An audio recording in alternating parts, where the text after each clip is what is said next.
Swastiastu, Namo Buddhaya, dan salam kebajikan untuk kita semua.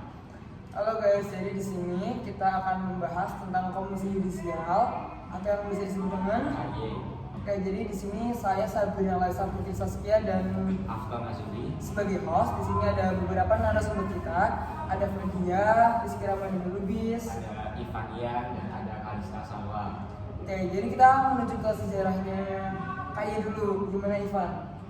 Oke, jadi sejarah terkait KY sebenarnya itu saat zaman Orde Baru, saat di tahun 1968 itu tuh sudah ada gagasan pembentukan lembaga yang mempunyai fungsi tertentu dalam ranah kekuasaan kehakiman, yaitu dulu sempat dirancangkan namanya Majelis Pertimbangan Penelitian Hakim atau MPPH.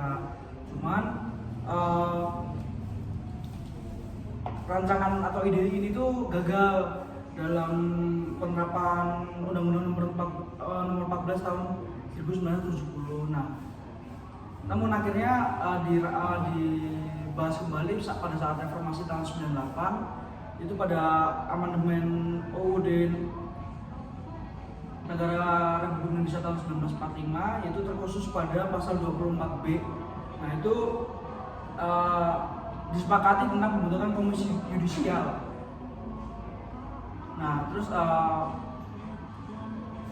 fungsi dari komisi yudisial ini tuh ada dua, kewenangan konstitutif ya, itu untuk mengusulkan pengangkatan hakim agung, dan juga secara khusus mempunyai wewenang lain dalam rangka menjaga menegakkan kehormatan, keluhuran, martabat serta perilaku hakim. Selanjutnya dalam rangka mengoperasionalkan keberadaan komisi yudisial, maka dibentuk Undang-Undang nomor 22 tahun 2004 tentang komisi yudisial pada 13 Agustus 2004.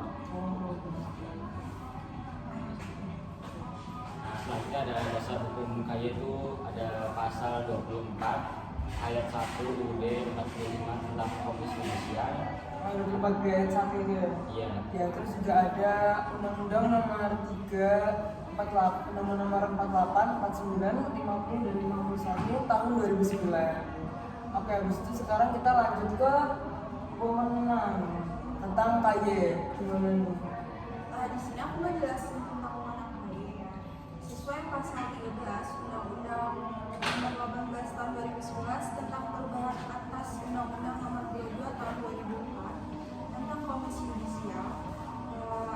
Komisi yudisial ini punya wewenang ada 4. Yang pertama, mengusulkan pengangkatan hakim agung dan hakim ADHOC di Mahkamah Agung kepada DPR untuk mendapatkan persetujuan. Yang kedua, menjaga dan menegakkan kehormatan, keluhuran, martabat serta perilaku hakim. Yang ketiga, menetapkan kode etik atau pedoman perilaku hakim bersama-sama dengan Mahkamah Agung. Yang keempat, menjaga dan menegakkan pelaksanaan kode etik atau pedoman perilaku hakim. Tugas KY.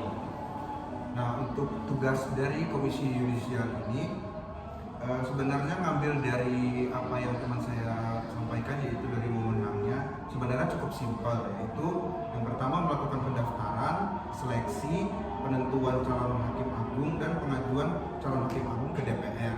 Nah, ada juga pada pasal 20 di undang-undang yang sama, yaitu Undang-Undang nomor 18 2011, yaitu komisi yudisial dapat meminta bantuan pada aparat penegak hukum untuk melakukan penyadapan dan merekam pembicaraan dalam adanya hal dugaan pelanggaran kode etik. Gitu.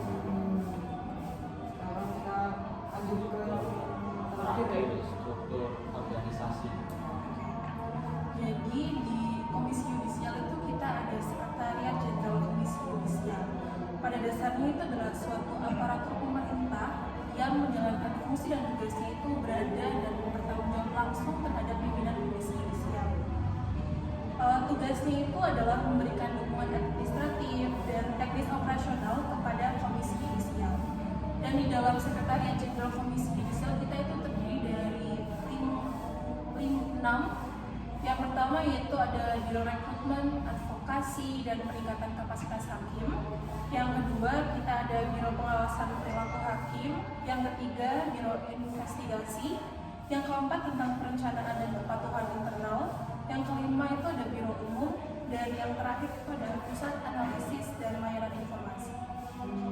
Bermanfaat banget ya untuk pembicaraan tentang KY ini. Kayak mungkin sampai sini pembicaraan kami tentang KY. Terima kasih. Wassalamualaikum warahmatullahi wabarakatuh.